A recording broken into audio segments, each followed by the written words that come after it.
Claire Pearsall, former Conservative Special Advisor. Very, very, very good morning to you. Good morning. Thank you once again for joining us. Look, we're going to talk about a bit Israel, Iran, and the F-bomb being dropped along with the bunker-busting bombs by Donald Trump. They don't know what they're effing doing, he said about them. We're going to talk to the former Deputy Mayor of Jerusalem, Israeli Foreign Ministry Special Envoy Fleur Hassan Nahum, a little bit later in the show. But this NATO summit, the focus is very much on how much is being spent, what's been going on in the Middle East. That has taken an awful lot of attention away from Ukraine. But we know that Zelensky was there. Yeah. He's certainly hoping, he said, to meet with Donald Trump. Donald Trump said, yeah, they may see each other. But I mean, we're now told that in the reports here that the UK must prepare now for a wartime scenario. Our promise to spend 5% of GDP on defence by 2035, although only 3.5% of that is actually on core spending, i.e. actual defence. Is that enough? Is that serious? Or is that, as many are saying, smoke and mirrors? Well, I think it is smoke and mirrors. And when you look at the strategic spending review that we had only a couple of weeks ago, it fell apart in the details stage. When you start looking at what it is they actually want to spend on proper stuff, this is the technical term for it, it's very little. And I think that we need as a nation to actually take this much more seriously than we have done, and the Conservatives are equally as culpable for this. We need to put more money into defence spending, we need to put more into personnel and how we keep them and make sure they're equipped fully. And we don't do it, and we should have done. And this is an abject lesson to everybody that you still need to have boots on the ground occasionally. Well, exactly. We're always preparing and kitting up for the last war we fought. No, maybe it's not going to be in a desert. Who knew? Yeah. I mean, but this is the thing. No one wants to spend money on tanks or jets we may never use. When we need to spend money on nurses, on teachers, on rebuilding roads and nuclear power stations. People want, I mean, especially politicians, they want to do stuff that's going to be showing up clearly in front of people in the next year, 2 years, 3 years. Oh, look, there's a general election coming up by 2029. Now, that's why we've had this abject failure across governments, and it's all governments, and it happened before Tony Blair and after Tony Blair and massively under Cameron and Osborne and others, that we just do not do any long-term investment and spending. I mean, and I do think we do need to separate investment and spending, day-to-day spending. That said, you still, I mean, you know, you can invest in building a new conservatory, guys, but you still have to have the money to do it. And it's still raised by the same way, which is either borrowing or taxes. And borrowing, by the way, is just taxes in the future. So we need to get to grips with, if we want something, you have to pay for it. This ties in massively with the conversation we're having about welfare. Keir Starmer's total inability would appear to have any control over his troops at home in the House of Commons, with over 120 Labour MPs, 130 MPs in total, basically signing the so-called reasoned amendment to basically block the government's plan for welfare reform, which is a drop in the ocean of the welfare bill. Like just £5 billion a year would be saved by 2030. I mean, they're not even going to, I mean, the welfare bill is going to still go up, and it's still going to be a load of people of working age who most of us would think are perfectly capable of working physically or mentally, being able to go on sickness benefits, disability benefits that we all pay for as our taxes go up. We don't have enough money for virtually anything that we're doing. In fact, virtually everything we're doing is on the never anyway. We need to kind of square the circle, and I wonder how much like defence spending and how much welfare spending and NHS spending, whatever it is, immigration spending, all of that. We need to have a more sensible national conversation about this, where we don't play along with the lunatic lies that all parties tell us that they're, you know, even reform. And I do like reform. I like a lot of their ideas. But when they say, oh, we're going to discharge non-DOMs 250k to stay here, and then they won't face extra tax. Rubbish. That's nonsense. And we'd actually lose a huge amount of money from it. Everyone's talking nonsense numbers, and they're not being honest with the electorate. And so the voters will vote for the party that says you can have everything you want, but we won't put your theirs, but we'll put your taxes up. It is not possible to do any or all of these things without spending more money. Where is that money coming from? Well, that is the big question, and I think successive governments, you're right, will only ever plan for the 5 years they're going to be in Parliament, and that's what they look for. They're always working up to the next election, and anything that increases a tax burden to an individual, politicians shy away from. But we've got to the point where we can't afford the NHS system, the education system, the defence system, and all of the other things that we take for granted. So where's the money coming from? It's got to come from us. But of course, if you're going to increase people's taxes or monies that they see go out of their pocket, they want to see something physical in return. And also, crucially, if we're going to pay a load of taxes, we'd like things to work. We would. So people don't want to feel like, oh God, I'm going to have to send my kid to a private school. I mean, God, I didn't choose to send my kid to a private school. I just looked at the local private school. I mean, basically like, oh, let's have metal detectors entering. I mean, 2 of the local schools. Jihadi John went to one of them. Okay. It says everything. I mean, one of them, they got metal detectors. Kids were stabbed. I mean, I'm sorry. Sorry if I don't want to. I mean, sorry if I'd rather work harder and pay more of my own money to send my kid to a school where she won't get stabbed. I'd call me old-fashioned. Now, a lot of people aren't privileged enough to be able to do that because, you know, it's very expensive. But, you know, or you know, having a family member, you know, who has to wait for a scan of some sort when they're worried about cancer and people being able, you know, the family being able to help them out and paying them. But people are feeling like, I'm paying a load of money and I'm not getting anything for it, and I'm seeing all of those people getting stuff, whether it's someone who's swinging the lead on benefits.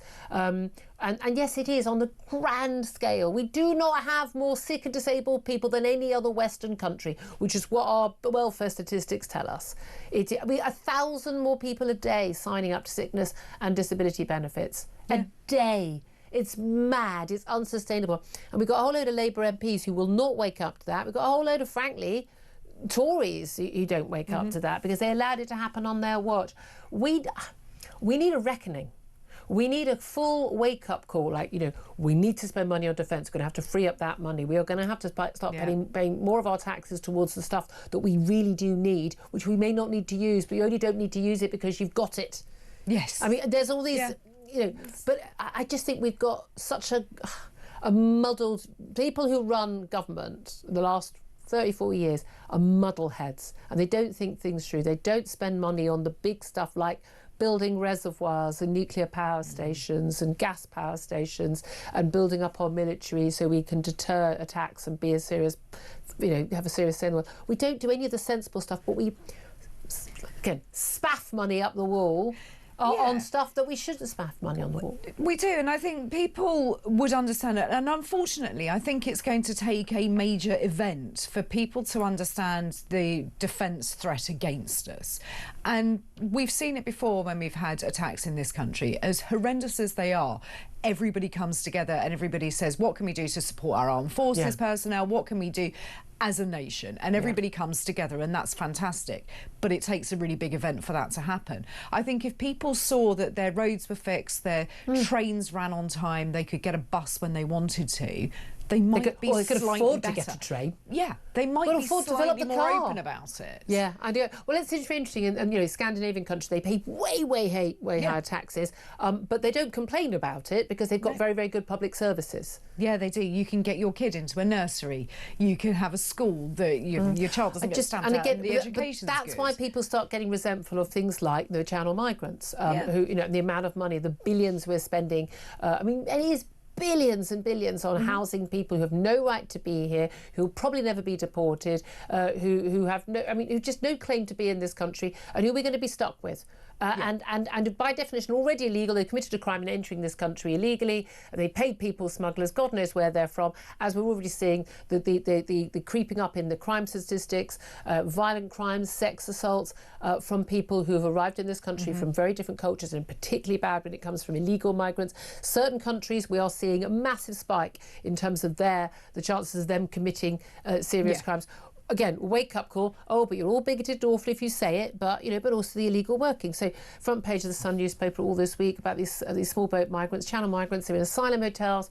They've got their accommodation paid for by us. Not through choice, but by us. And in the car park at these asylum hotels, there are all the bikes with the Uber Eats boxes and the Deliveroo boxes, on the back of the bikes and the Deliveroo, whatever. And there they are, because they're all working. And the way they're able to do this is these big companies, they do lots of checks. They do lots of checks on someone getting a contract, and that person has to prove they can work. They've got their passport or their visa, and they sign those documents, lovely. And then they're allowed to subcontract out.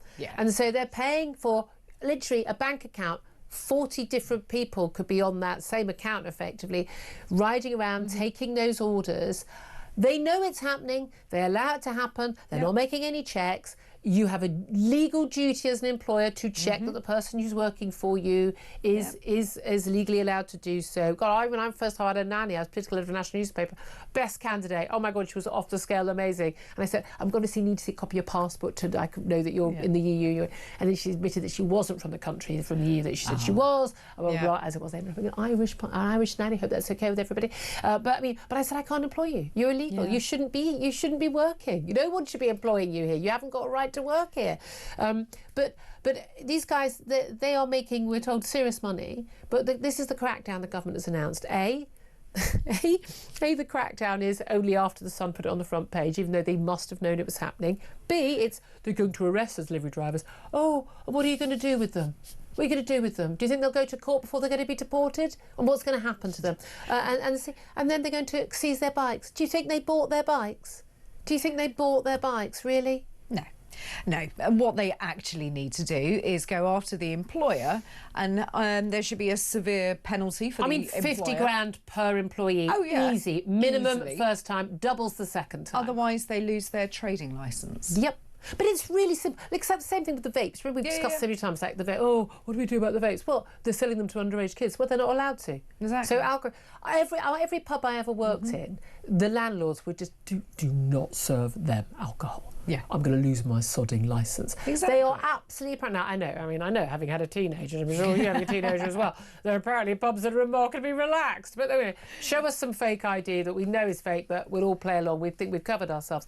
But this is really simple stuff. Yeah. They shouldn't allow anyone to subcontract their licence. If they're caught doing it, they need to be, they need to be checking they're not doing it.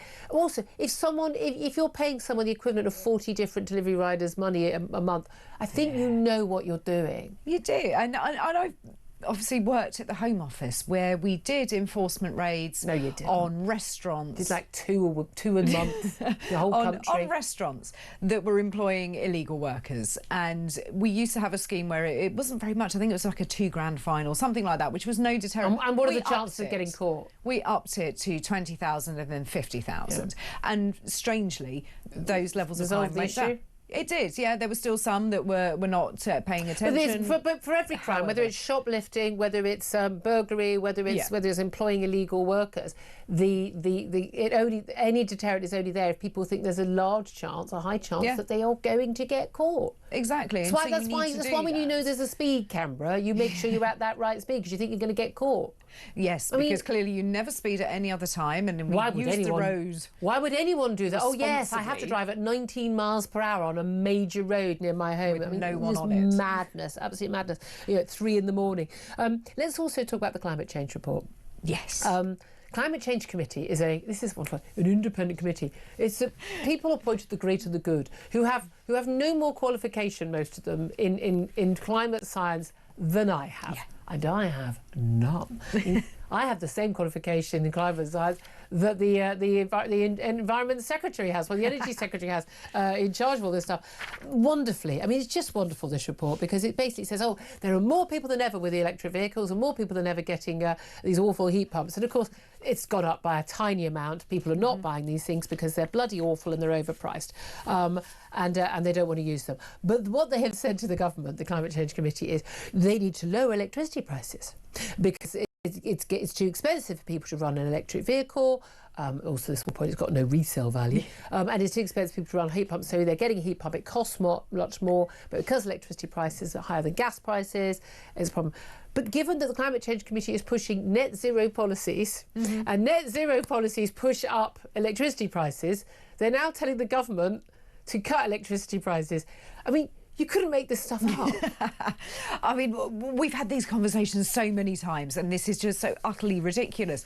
Added to that, the Resolution Foundation have put out a report. And they're a sort of left-wing think tank, aren't they? They are. They were previously run by someone who is now a Labour minister.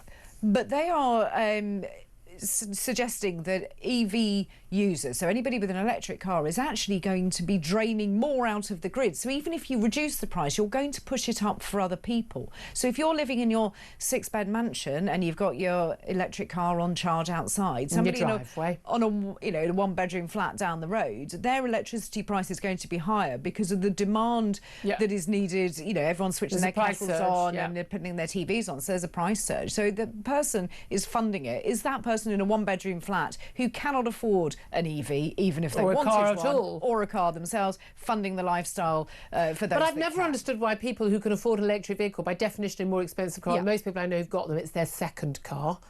We do not have a second car. Barely use the first one. But they get discounted rates on electricity. So they're saying they should put it up. I want a discounted rate. Why can't I? I don't have an electric car, but I'm not at home the majority of the day because I'm at work. So why can't I have a discount that I'm not using? You do, because you don't have to pay for electricity. And we're providing you with aircon right now. Stop moaning. I love it. She only came in for the air conditioning, honestly.